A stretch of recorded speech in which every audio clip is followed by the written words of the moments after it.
Hello and welcome to our channel Civil Services with Nilesh. In this video, I am going to discuss with you the geography strategy. Geography बहुत important section है UPSC के prelims paper के लिए. Mains के लिए तो है ही है, GS1 का 1/3 सिलेबस कवर करता है, बट प्रीलिम्स में इसकी इंपॉर्टेंस बहुत ज़्यादा है. ऐसे टाइम पे जब क्वेश्चंस बहुत ज़्यादा अनसर्टेन है, ऐसे टाइम पे geography can help you a lot. और इस टाइम पे ज्योग्राफी की जो वेटेज है वो अच्छी खासी है. लेकिन उस चीज़ में भी आपको मैं एक बात बता दूं, 80% क्वेश्चंस आपके 15 माइक्रो थीम से आते हैं. तो वो कौन सी माइक्रो थीम्स हैं वो भी हम देखेंगे. उसके अलावा हम ये भी जानेंगे कि उन माइक्रो थीम्स को आपको अगर पढ़ रहे हैं तो कहाँ से पढ़ना चाहिए. एक सवाल जो दिमाग में रहता है कि लास्ट टाइम पे हम रिवीजन कहाँ से करें, उस चीज़ का भी मैं आपको सॉल्यूशन प्रोवाइड करूँगा इस वीडियो में. अब मैं बात करूँ कि इस वीडियो का अगर मैं एजेंडा की बात करूँ तो what is the agenda of this video, तो ये है इस वीडियो का एजेंडा. दैट इज़, पहले तो हम देखेंगे कि what is the weightage of geography. दूसरी चीज़ हम देखेंगे कि सिलेबस क्या दिया हुआ है, तो सिलेबस का क्या कोई रोल है कि नहीं, and what is the role of PYQs in geography. तीसरी चीज़, क्या NCERT इस टाइम पे रेलेवेंट रह गई हैं, क्या NCERT हेल्प कर रही हैं, क्या NCERT पढ़ना चाहिए कि नहीं. चौथी चीज़, अगर मुझे NCERT पढ़नी है तो मुझे उसके चैप्टर्स को क्लब करके कैसे पढ़ना है, क्योंकि कायदे से तो 6 to 12 की NCERT पढ़नी चाहिए. अब उसको अगर पढ़ दें तो NCERT के चैप्टर्स बहुत ही हैपरजर्डी अरेंज्ड हैं, तो ऐसे टाइम पे कौन सा चैप्टर एक साथ पढ़ लेना चाहिए वो चीज़ मैं आपको बताऊंगा. उसके बाद कौन सी मेन मोस्ट इंपॉर्टेंट NCERT है उसके बारे में भी बात कर लेंगे. फिर हम आइडेंटिफाई करेंगे what are the major themes for last time. In fact हम ये भी आइडेंटिफाई करेंगे कि आपके जो NCERT के चैप्टर्स हैं उसमें से मोस्ट इंपॉर्टेंट चैप्टर्स कौन से हैं जिसको आप छोड़ना एफर्ट नहीं कर सकते. उसके अलावा हम ये भी देखेंगे कि what would be the best source of fast revision notes. अब इतना कुछ पढ़ोगे तो लास्ट में अगर आपके पास एक फास्ट रिवीजन नोट्स नहीं है तो आप क्या ही करेंगे. फास्ट रिवीजन नोट्स मतलब last day of the examination अगर मुझे रिवाइज करके जाना है तो मेरे पास 30, 40, 50 पन्ने का नोट्स होना चाहिए जहाँ से मैं रिवाइज कर सकूँ. आपके पास अगर नहीं है देन ये कहाँ से आपको मिलेगा ये भी मैं आपको बताऊँगा. And this is a free source, this is not a paid source I am talking about. तो फास्ट रिवीजन नोट्स के बारे में भी बात करेंगे एंड कहाँ से आपको करंट अफेयर्स ऑफ ज्योग्राफी करना चाहिए ये भी मैं आपसे बात करूँगा इसी एक सिंगल वीडियो में. अब देख लेते हैं वेटेज ऑफ ज्योग्राफी किस साल कितने क्वेश्चंस आए हैं. जैसे कि 2011 में आपके 11 सवाल आ रखे हैं, 2012 में 17 सवाल आ रखे हैं, 2013 में 18 सवाल आ रखे हैं, 2014 में 14 सवाल आ रखे हैं, 2015 में 16 सवाल आ रखे हैं. तो आप देख रहे हैं अच्छा खासा वेटेज रहा है ज्योग्राफी का. 16 में आपके 6-7 सवाल आए थे, 17 में आपके 9 सवाल आए थे. लेकिन इसके बाद का जो ट्रेंड है वो आपको दिखा रहा है कि ज्योग्राफी का वापस अपना जो ट्रेंड है वो रिपीट करता चला गया. 18 में 10 सवाल, 19 में 14 सवाल, 20 में 10 सवाल, 21 में 10 सवाल, 22 में फिर सीधे 16 सवाल, 23 में फिर सीधे 16 सवाल, 24 में सीधे 20 सवाल और 25 में 13 सवाल. तो अब आप एक चीज़ सोच के देखना, अगर मुझे लास्ट के 4-5 साल से दिख रहा है कि ज्योग्राफी में 20 सवाल तक भी पूछे गए हैं तो क्या मुझे ज्योग्राफी को ठीक से नहीं करना चाहिए. The answer is yes. क्योंकि अगर आप 20 सवाल में से लेट से अगर आप 15-16 सवाल भी कर लेते हैं तो आप सीधे 32 नंबर सही करके आ पाएंगे. और 32 नंबर, और इस टाइम पे जब कट ऑफ आपकी 88 के आसपास जा रही है तो 32 नंबर बहुत बड़ा नंबर है. तो इसलिए आपको इंश्योर करना है कि आप ज्योग्राफी बहुत अच्छे से पढ़ें. ज्योग्राफी को आप इग्नोर नहीं कर सकते. ये सब्जेक्ट के साथ एक खास बात और है कि यहाँ पे आपकी गलती करने के चांसेस कम रहते हैं क्योंकि कॉन्सेप्चुअल पेपर है. फैक्ट्स है तो फैक्ट्स अगर आपको पता है तो आप कर लेंगे, और कॉन्सेप्चुअल आता है तो आप एनालिसिस बेसिस पे भी उन क्वेश्चंस को कर पाते हैं. तो ज्योग्राफी तैयार तो बहुत अच्छे से करना है, ये मुझे यहाँ पे दिख रहा है. देन अब सिलेबस की बात कर लेते हैं. तो ये सिलेबस है आपके यूपीएससी का जो इन्होंने ज्योग्राफी के लिए दे रखा है. Indian and world geography, physical, social, economic geography of India and world. क्या समझ में है आपको. एक फिजिकल ज्योग्राफी की अगर मैं बात करूं तो कहीं ना कहीं आपके मेंस के सिलेबस में भी है. फिजिकल की बात करूं तो आपके ऑप्शनल वालों के पास भी है. तो बाउंड्री कहाँ से बनाओगे. तो ये चीज़ जो उन्होंने सिलेबस तो दे दी लेकिन they have not set a boundary. उन्होंने बाउंड्री नहीं बताई कि आपको इतना पढ़ना है. ना तो उन्होंने कोई रेफरेंस दिया ना कुछ बताया, बस उन्होंने simple physical, social, economic geography of India and the world दे दिया. ये चीज़ दे इज़ नो क्लैरिटी तो इससे आ ही नहीं रही क्योंकि ये तो जनरल सी बात लिख दी ना, फिजिकल में क्या क्या पढ़ोगे. तो ये जो सिलेबस है ये क्लैरिटी नहीं दे रहा मुझे कि मुझे ज्योग्राफी में क्या पढ़ना है प्रीलिम्स के लिए. बस उन्होंने इसे लिख दिया है.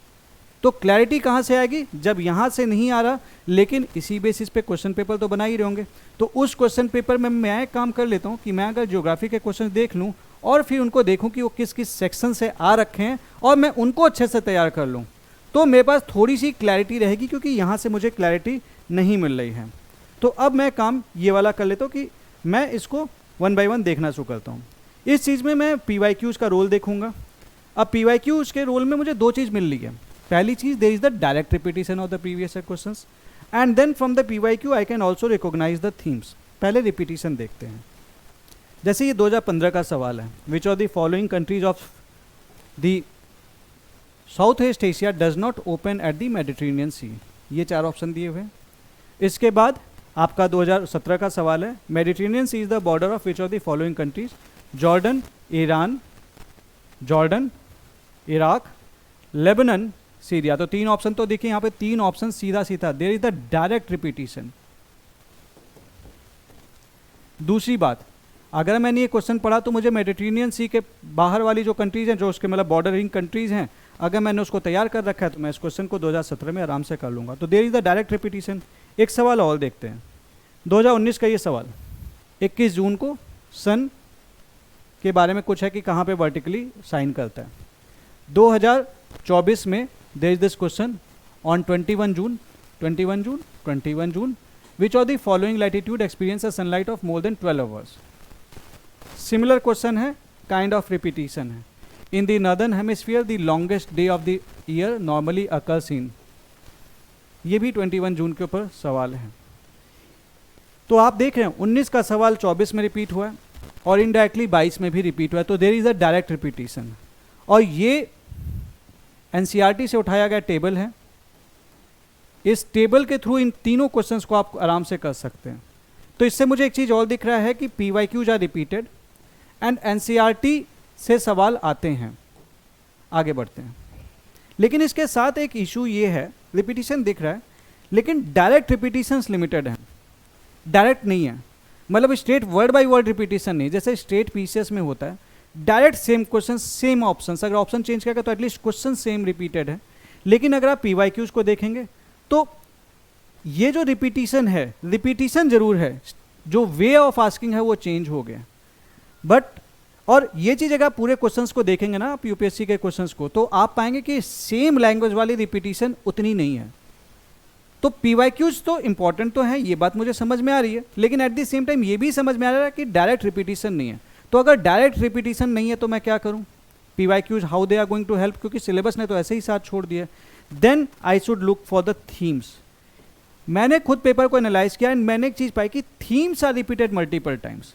थीम्स का बहुत ज़्यादा एक्सेसिव रिपीटिशन है। सो PYQs के थ्रू अगर आपको कुछ समझना है तो ये समझना है कि आपको क्वेश्चंस रटने की जगह उसकी थीम्स पे ज़्यादा फोकस करना है कि कौन से क्वेश्चंस किस टाइप के सवाल आ रहे हैं और आपको उस टाइप से अपनी तैयारी कर लेनी है। Themes become more important than the PYQ itself. तो ये चीज़ यहाँ पे है। और बहुत सारे क्वेश्चन ये भी मुझे दिख रहा है they are directly solvable from NCERT। So मैं NCERT को मुझे स्किप तो नहीं करना चाहिए, या फिर अगर मैं कोई सोर्स फॉलो कर रहा हूँ तो that source should be made from the NCERT itself, ताकि NCERT का कंटेंट ना छूटे। ये चीज़ मुझे अभी तक यहाँ तक समझ में आ गई। अब जैसे ये 2015 का सवाल है, थीम वाइज बात कर लेते हैं। ये क्वेश्चन मेरे को बताया कि which of the following type of forest is teak a dominant species. ये 4 फॉरेस्ट के बारे में है। तो इस क्वेश्चन को देख के मेरे दिमाग में एक थीम आ गई कि I should be knowing about the forest, what are the type of forest, I should be knowing about their flora, and definitely जब मैं फॉरेस्ट के बारे में पढ़ रहा तो मुझे वहाँ की कंडीशंस के बारे में भी पता होना चाहिए कि किस टाइप के जगह पे ये लोग मिलते हैं। ठीक है, what is the climatic condition.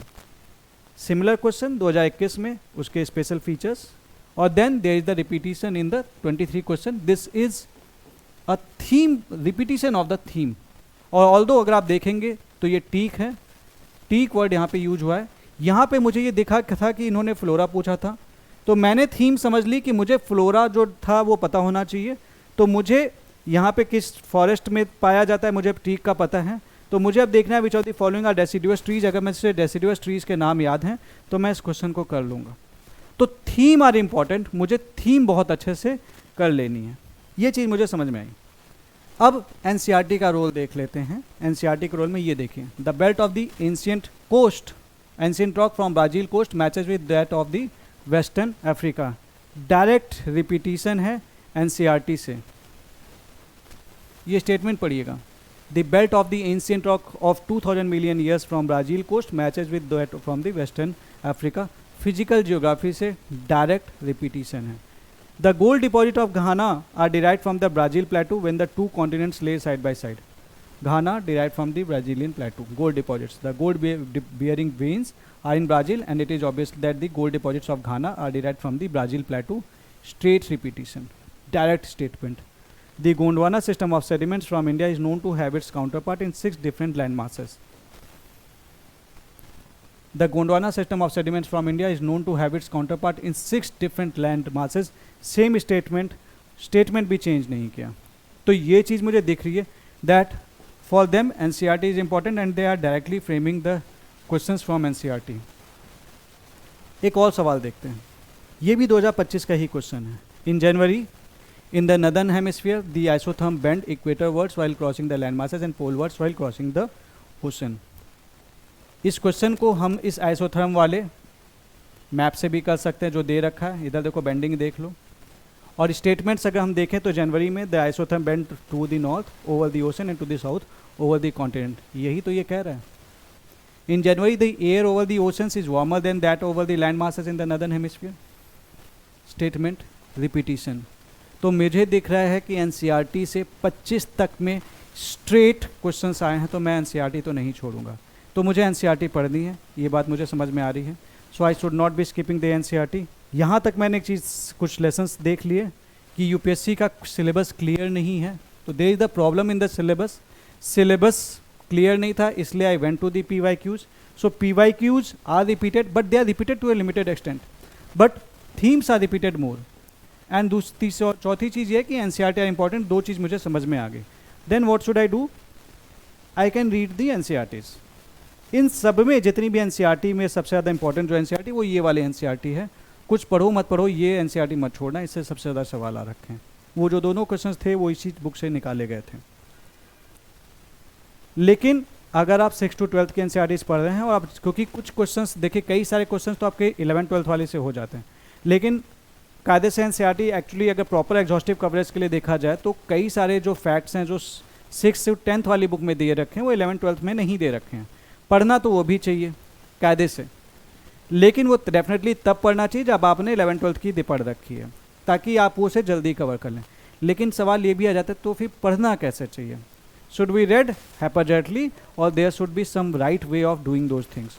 इस चीज़ के लिए व्हाट वी हैव डन, हमने एनसीईआरटी के चैप्टर्स को क्लब कर दिया है।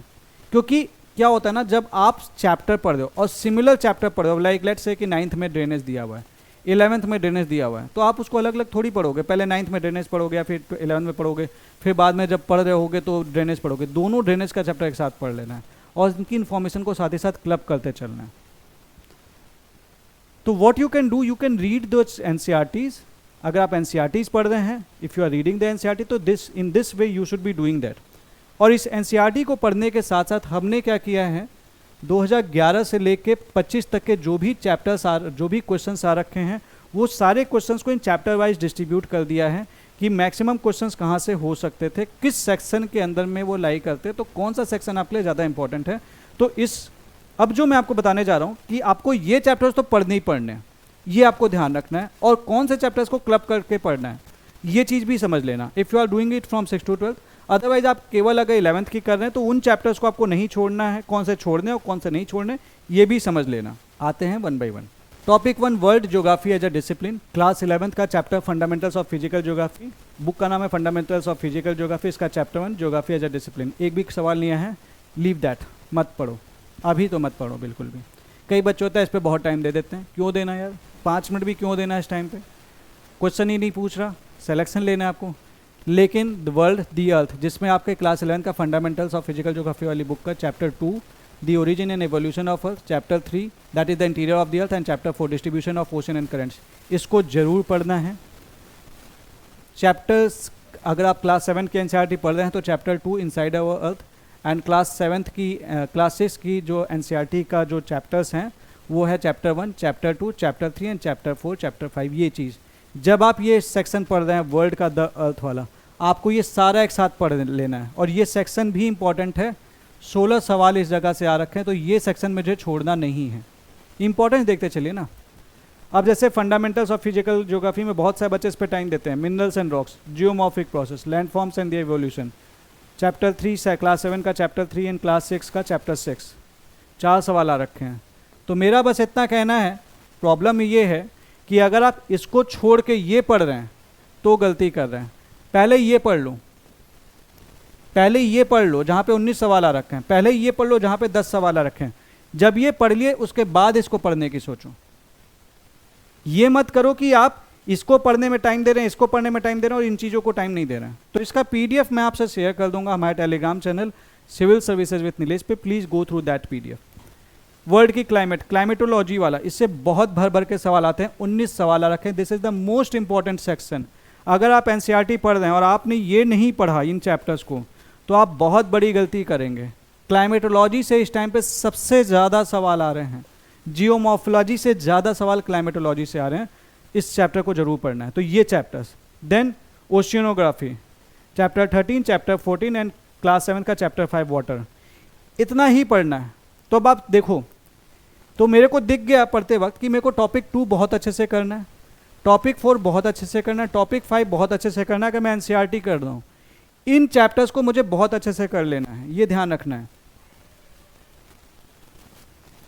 Then life on the earth करूंगा, लेकिन पहले उसको पहले कर लूंगा उन चैप्टर्स को। देन ह्यूमन रिसोर्स, एक भी सवाल नहीं आया। अब इन चैप्टर्स को मैं लगा वहाँ क्लास 12th वाली में कि भाई human geography, the world population वाला सवाल ठीक से नहीं पूछा का, पॉपुलेशन कंपोजिशन चैप्टर 4, बहुत सारे बच्चे इसमें टाइम दे देते हैं, सवाल आते ही नहीं, पढ़ के क्या करोगे। अभी के लिए मना नहीं कर, मतलब मैं ये कह रहा हूँ कि पढ़ना है पढ़ लेना, लेकिन उन चैप्टर्स को नहीं छोड़ना, पहले उन चैप्टर्स को पढ़ना। वर्ल्ड रिसोर्सेज क्लास 8th वाली, चैप्टर 1, चैप्टर 2, चैप्टर 3, एक सवाल आ रखा है। उससे ज़्यादा सवाल आपके प्राइमरी एक्टिविटीज़ वाले चैप्टर में आ रखे हैं। अब सोचो 4-5 चैप्टर छोड़ा, 5 चैप्टर आपने छोड़ के ये एक चैप्टर पे थोड़ा सा ध्यान दे दिया, प्राइमरी एक्टिविटीज़ वाला 5 सवाल के लायक बनेंगे आप। तो इस चैप्टर पे पढ़ना है आपको। क्लास 6 वाला चैप्टर 4 एग्रीकल्चर, क्लास 8th वाला। उसके बाद सेकेंडरी एक्टिविटीज़ से एक सवाल आ रखा है, chapter 6 secondary activities, class 8th वाला चैप्टर 5। तो आपको जो टॉपिक 10 है इसको पढ़ लेना है थोड़ा सा। टर्सरी एक्टिविटीज़ वाला इसमें बहुत अच्छे से नहीं देख रखा है, इसमें जो एनसीईआरटीज़ में है, तो आप इसको छोड़ भी सकते हैं। ये आप इकोनॉमी में भी एक्चुअली करते भी हैं। यहाँ से 0 सवाल आ रखे हैं, लेकिन जब आप इंडिया पढ़ रहे होंगे तो यहाँ से 22 सवाल आ रखे हैं इंडियन फिजिकल से। Chapter 1, chapter 2, class 9, chapter 1, chapter 2, class 6, chapter 7, तो यहाँ से 22 सवाल आ रखे हैं। तो मेरे को टॉपिक 12 पढ़ना है। ड्रेनेज सिस्टम से 16 सवाल आ रखे हैं, तो रिवर सिस्टम मुझे बहुत अच्छे से पढ़ना है। अपनी एनसीईआरटी के इन चैप्टर्स को बहुत ढंग से पढ़ना है। क्लाइमेट वाला चैप्टर, इंडियन क्लाइमेट से 5 सवाल आ रखे हैं, पढ़ना है मुझे। नेचुरल वेजिटेशन से 14 सवाल आ रखे हैं, पढ़ना है इन चैप्टर्स को। सॉयल से 3 सवाल आ रखे हैं, पढ़ना है। नेचुरल हैजार्ड छोड़ सकता हूँ, पॉपुलेशन माइग्रेशन छोड़ सकता हूँ, एक ही सवाल आया। पढ़ूंगा कब? जब मैं इनके मेजर चैप्टर्स पढ़ लूँगा। लैंड रिसोर्सेज एंड एग्रीकल्चर 33 सवाल, ठीक है। वाटर रिसोर्सेज 4 सवाल। मिनरल एंड एनर्जी, मिनरल से बहुत सवाल आते हैं, 15 सवाल। मैन्युफैक्चरिंग इंडस्ट्री से 1 सवाल।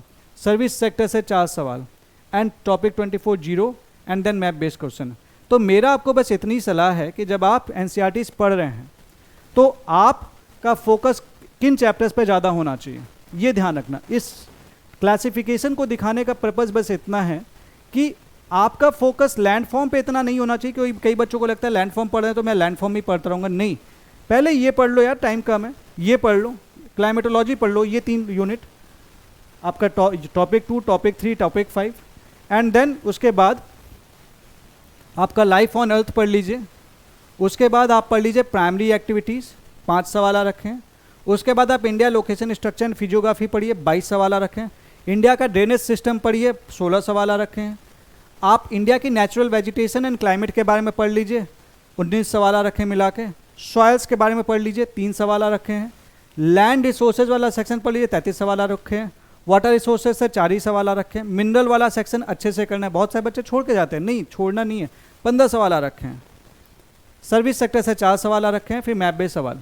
तो इससे अब आपको ये पता रहेगा कि एनसीईआरटी में कौन से चैप्टर्स करने हैं, किन चैप्टर्स को कम इंपॉर्टेंस देनी है। तो आप अपना टाइम बांटिए, जब आप पढ़ रहे हैं, सब कुछ नहीं पढ़ना है, टाइम कहाँ है आपके पास, पढ़ना भी, रिवीजन भी करना है। देखो एनसीईआरटी कभी आपको पनिश नहीं करता आपने कितना ज़्यादा पढ़ा या कितना कम पढ़ा या फिर कितनी जगह से पढ़ा। एनसीईआरटी आपको, जो यूपीएससी है ना, वो आपको एक ही चीज़ पे पनिश करता है, वो ये है कि when you have read that chapter and you are solving it in the wrong manner, या फिर आप उस क्वेश्चन को लाइक आपने पढ़ रखा है, आपने उसको उसके क्वेश्चन ही नहीं कर पाए, देन वो आपको पनिश करता है।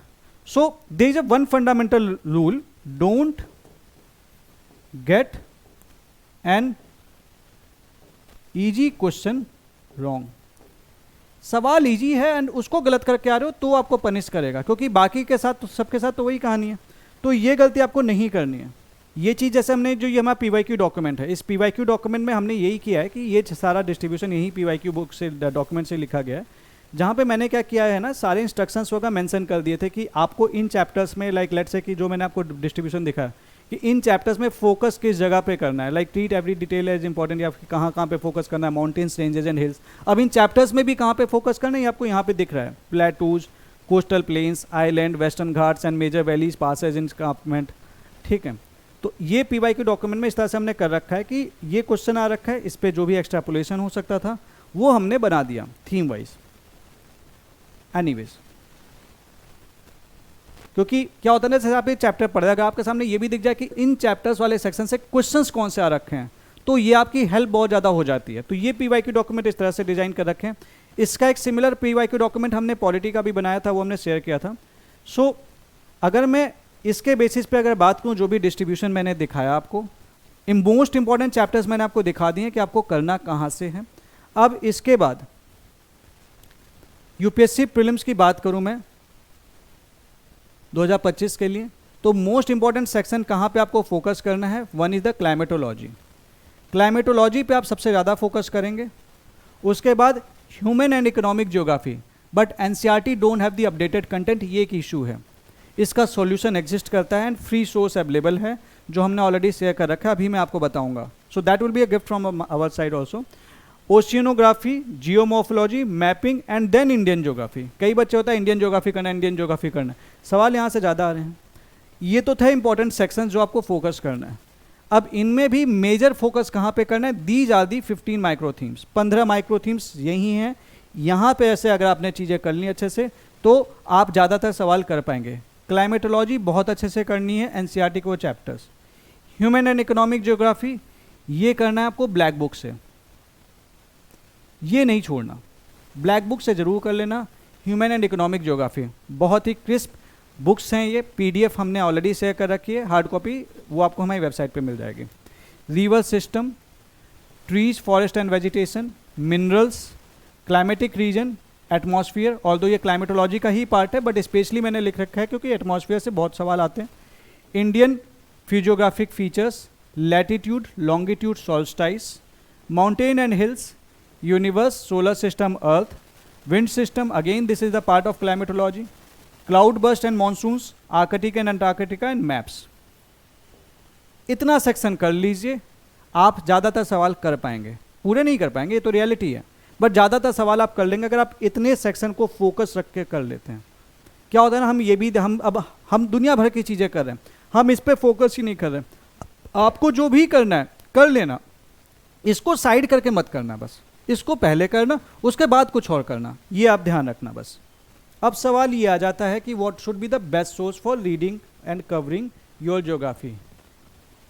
NCERT remains the best source, मैं इसको डिनाई नहीं करूँगा, बट एनसीईआरटी के चैप्टर्स बहुत ज़्यादा हैपाजेटली अरेंज्ड हैं और लास्ट टाइम पे वो उतनी मोटी सारी बुक्स उठाना, इतनी बुक्स करने में थोड़ी दिक्कत होती है। इसका एक अल्टरनेटिव एग्जिस्ट करता है, हमने बनाई है ब्लैक बुक्स इन एनसीईआरटी से, और इस एनसीईआरटी के अलावा जहाँ पे भी इससे भी एक्स्ट्रा जो ज़रूरत थी, रिक्वायरमेंट थी, वो हमने कवर किया और हमने बना दी ये black book, physical geography, Indian geography, human and economic geography. Revision purpose के लिए आप इन बुक्स को यूज कर सकते हैं, ये बुक्स शॉर्ट नोट्स के फॉर्म में है, आपकी ज्योग्राफी ये कवर करा देंगी। अब सवाल ये आता है इसकी पीडीएफ कहाँ से मिलेगी, this is a free source. तो इसकी पीडीएफ आपको मिलेगी हमारे Telegram channel civil services with Nilesh पे, ठीक है। तो यहाँ से आपको इसकी पीडीएफ मिल जाएगी और एक और अच्छी बात यह है कि जो फिजिकल ज्योग्राफी और इंडियन ज्योग्राफी है, इसकी वीडियो मैंने ऑलरेडी बना दी है, इसकी क्लासेस ले रखी हैं इसी चैनल पे, इसकी प्लेलिस्ट में आपको मिल जाएगा. So you don't need to worry for complete solution I am providing you for the geography. आप इसको पढ़ डालिए और ये वीडियोस देख डालिए, आपकी ब्लैक बुक कंप्लीटेड है, आपके प्रीलिम्स के लिए सफिशिएंट है. ह्यूमन एंड इकोनॉमिक ज्योग्राफी, चूंकि NCERTs are not enough, sufficient नहीं है ह्यूमन एंड इकोनॉमिक ज्योग्राफी, जो देना चाहिए बहुत रिलेवेंट वाली चीज़ें उन्होंने मिस कर रखी हैं. इस चीज़ के लिए आप इनको पढ़े ना पढ़े, ह्यूमन एंड इकोनॉमिक ज्योग्राफी आपको जरूर पढ़नी है. एक और बात, if you want the coloured books, PDF तो हमने दे दिया, अगर आपको कलर्ड बुक्स चाहिए तो आप हमारी वेबसाइट से इनकी कलर्ड बुक्स भी ऑर्डर कर सकते हैं, nilesh.air442.com से. तो कलर्ड बुक्स आपको वेबसाइट पे मिल जाएंगे, पीडीएफ हमने ऑलरेडी दे रखा है. इसके बाद मैपिंग आप कहाँ से कर सकते हैं? देखिए, जो स्टैटिक मैपिंग है, आपको अब हमारी प्लेलिस्ट में जाएंगे तो आपको ये एक मिलेगा स्टैटिक मैपिंग. इसमें वर्ल्ड का और इंडिया की कंप्लीट स्टैटिक मैपिंग 3 घंटे का ये एक वीडियो है, रोहन सर ने कराया था, एंड ये आपको मिल जाएगा हमारे ही इसी चैनल पे, आपको कहीं अलग से करने की जरूरत नहीं पड़ेगी. और जो करंट मैपिंग है और ज्योग्राफी का जो करंट अफेयर्स है वो आपको इस मैगजीन से मिलेगा. That is the mapping current and geography current affairs. Vision IAS की जो मंथली मैगजीन आती है उससे हमने जनवरी से दिसंबर तक की ये करंट अफेयर्स वाले शॉर्ट नोट्स बनाए हैं. इसमें कंप्लीट मैपिंग कवर्ड है, there is the complete mapping. And इसमें आप ज्योग्राफी वाले सेक्शन में जाके आप मैपिंग वाला सारा सेक्शन कर सकते हो. 30 से 40 पन्ने के अंदर आपकी कंप्लीट मैपिंग कवर हो जाएगी इस एक सिंगल पीडीएफ में. ठीक है, और ये जो 232 पन्ने आपको दिख रहे हैं ना, इसमें सारे सब्जेक्ट्स कवर्ड हैं, polity, environment, science and tech, economy, सब कुछ. ज्योग्राफी का सेक्शन 30 से 40 पन्ने का ही है. तो आपका ज्योग्राफी के लिए, करंट अफेयर्स के लिए कहीं परेशान होने की जरूरत नहीं है. अब सवाल आ जाएगा, सर मैंने इतना तो कुछ कर लिया, तो लास्ट डे रिवीजन के लिए क्या करूं? तो लास्ट डे रिवीजन के लिए फास्ट रिवीजन नोट्स मैंने बना रखे हैं, और सिर्फ 37 पन्नों में, 37 पेजेस में जो हमने बनाए हैं, ये आपको हैंड रिटन नोट्स आप पढ़ लेंगे, आपका कंप्लीट रिवीजन हो जाएगा लास्ट टाइम के लिए. एंड ये रिवीजन बहुत ही हाईली इफेक्टिव है लास्ट टाइम रिवीजन के लिए. किस तरीके से बने हैं? Like this. ये आपके हैंड रिटन नोट्स हैं, ये इस तरीके से बनाए गए, पूरा टॉपिक बाय टॉपिक, जिस टॉपिक में जो जो चीज़ें इंपॉर्टेंट है, this is the fast revision notes. तो लाइक ये सारा कुछ मेंशन किया गया है, कहाँ पे क्या होना चाहिए, बॉर्डर लाइक रेडक्लिफ लाइन किसके बीच में है, डूरेंट लाइन किसके बीच में है, मकमोहन लाइन. तो जितने रिलेवेंट वो आपके टॉपिक्स हैं वो सारे इस हैंड रिटन नोट्स में कवर्ड हैं, एक एक चीज़ प्रॉपर डायग्राम के साथ, हर एक चीज़ के साथ. So you won't have to look anything except this for the last time revision. और कितने पन्ने में है? केवल 37 पेजेस, सिर्फ ये 37 पेजेस में है. और सबसे अच्छी बात यह है कि ये भी, इसका जो पीडीएफ है वो हमने आपके साथ already, PDF is free, PDF हमने ऑलरेडी शेयर कर रखा है. आप हमारे ऐप पे जाइए, ऐप का नाम है सिविल सर्विसेज विथ नीलेश, जो इस चैनल का भी नाम है. गूगल प्ले स्टोर से डाउनलोड कर लीजिए और आपको वहाँ पे इसका पीडीएफ मिल जाएगा. आपकी कंप्लीट ज्योग्राफी की प्रॉब्लम का यही सॉल्यूशन है. So in this way you can cover geography completely, बिना टेंशन के, बिना किसी परेशानी के. ज़्यादा चीज़ें नहीं पढ़नी है, लिमिटेड चीज़ें पढ़नी है. जहाँ से पढ़ना चाहिए वो मैंने आपको बता ही दिया है, किस तरीके से पढ़ना चाहिए वो भी बता दिया है. बस अब आपको इस चीज़ में जो एडवाइस आपको दिया गया है वो आपको करना है. बस एक बात ध्यान रखना, अक्सर क्या होता है ना, एक गलती जो ज़्यादातर बच्चे करते हैं, जो बहुत सारे बच्चे करते हैं, कि देयर आर 2 थिंग्स. एक चीज़ होती है जहाँ से सवाल आ रहे हैं, दूसरी चीज़ होती है जहाँ से सवाल नहीं आ रहे हैं. तो just because it is given in your book, it is not necessary to read them, क्योंकि केवल बुक में दे रखा है. अगर सवाल पूछ ही नहीं रहा है और मेरे पास टाइम कम है, तो मुझे पहले वो सेक्शन करना चाहिए जहाँ से सवाल आते हैं. सो आप अगर अपना कोर वाला एरिया, जो आपका कोर मेजर सेक्शन है, अगर आप उसको छोड़ के ये जो साइड वाले जो टॉपिक्स हैं ना, पेरीफेरी वाले, आप अगर इसको पहले करना चाहते हैं तो आप गलती कर रहे हैं. पहले कोर वाला चीज़ कीजिए, set your house in order, and then अगर टाइम मिले उसके बाद, रिवीजन इसका करने के बाद, तब आप सोचना कि चलो पेरीफेरल टॉपिक्स हैं वो भी कर लेता हूँ. ज़्यादातर बच्चे गलती क्या करते हैं ना, they remain focused upon this peripheral topic. Periphery को छोड़िए और कोर के टॉपिक्स पे आइए. So this was all for the geography strategy from my side. I hope आपको थोड़ी सी चीज़ें क्लियर रही होंगी, थोड़ी सी क्लैरिटी आई होगी आपको, और थोड़ा सा अब आप ज्योग्राफी को बेटर वे में हैंडल कर पाएंगे. So that's all as of now. मिलते हैं आपसे अगली स्ट्रेटेजी में. All the best for your prelims.